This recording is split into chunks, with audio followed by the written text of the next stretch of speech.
किसी इलाके में कहत साली थी और जानवर सब कुछ खाकर फारिग हो गए थे। मजीद कुछ खाने को रहा ही न था। मवेशी मालकान बेहद परेशान थे। उस दौरान एक मस्जिद के मौलवी ने जुम्मे के खुतबे में नहायत यकीन के साथ ये बात बताई कि अल्लाह का नाम लेकर यानी बिस्मिल्लाह पढ़कर दरिया को हुक्म दिया जाए तो वो भी नाफरमानी नहीं करता। ये चरवाहे का शायद पहला जुम्मा था। ये बात उसके दिल में उतर गई, यकीन का दर्जा पा गई। उसने वापस आकर अपनी बकरियां खोली और सीधा दरिया पर चला गया। ऊंची आवाज से बिस्मिल्लाहिर्रहमानिर्रहीम पढ़ा और दरिया को कहा वो अपनी बकरियां चढ़ाने जा रहा है, अपने ऊपर से गुजरने दे। ये कहकर उसने अपनी बकरियों को हाका और दरिया पर चलता हुआ दरिया पार कर गया। इलाका घास से भरा पड़ा हुआ था। दरख्तों के पत्ते भी सलामत थे क्योंकि किसी को यहाँ तक आने की रसाई नहीं थी। अब तो ये उसका मामूल बन गया कि वो बकरियां पार छोड़कर वापस आ जाता और शाम को जाकर बकरियां वापस ले आता। उसकी बकरियों का वजन दुगना चुगना हो गया। लोग चौंक गए और उससे पूछा कि वो अपनी बकरियों को क्या खिलाता है। वो सीधा साधा और साफ दिल नौजवान था।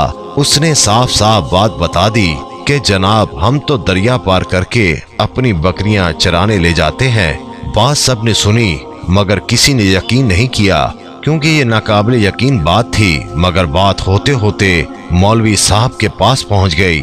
मौलवी साहब ने उस चरवाहे को बुलाया और सारा माजरा पूछा। उस चरवाहे ने मौलवी साहब को ही हवाला बना लिया कि मौलवी साहब मैं तो आपका शुक्रिया अदा करने वाला था कि आपने जुमे के खुतबे में जो नुस्खा बताया था कि बिस्मिल्लाह कहकर दरिया को भी हुक्म दो तो वो भी इनकार नहीं करता।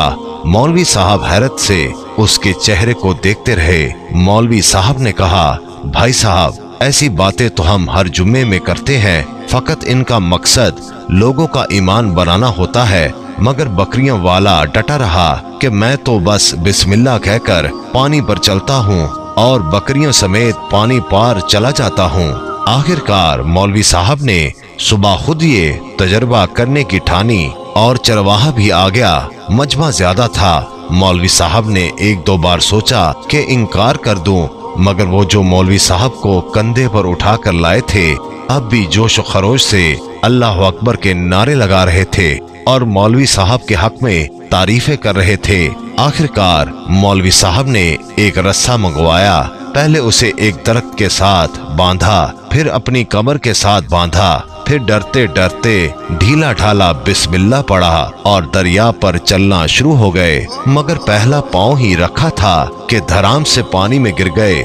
मौलवी साहब डुबकियां खाने लगे और पानी के बहाव में बहना शुरू हो गए। लोगों ने खींच खींच कर बाहर निकाला। मौलवी साहब की इस हरकत ने चरवाहे को परेशान कर दिया कि मौलवी साहब की बिस्मिल्लाह को ये क्या हो गया है, क्योंकि उसका ये रोज का मामूल था। उसके अपने यकीन में कोई फर्क ना आया। उसने बिस्मिल्लाह कहकर बकरियों को पानी की तरफ इशारा किया और खुद उनके पीछे चलता हुआ पार छोड़कर वापस भी आ गया। लोग उसे वली अल्लाह समझ रहे थे और उसके हक में नारे लगा रहे थे, मगर वो सबसे बेनियाज सीधा साधा इंसान था। वो मौलवी साहब के पास पहुंचा और कहा मौलवी साहब मैं आपकी बिस्मिल्लाह की तारीफ से काफी परेशान था, मगर पानी पर चलते हुए मुझे आपकी बिस्मिल्लाह की बीमारी का पता चल गया।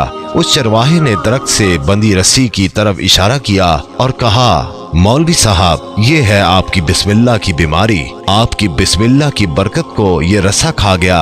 आपको अल्लाह और बिस्मिल्लाह से ज्यादा उस रस्से पर भरोसा था, लिहाजा अल्लाह ने भी आपको रस्सी के हवाले कर दिया।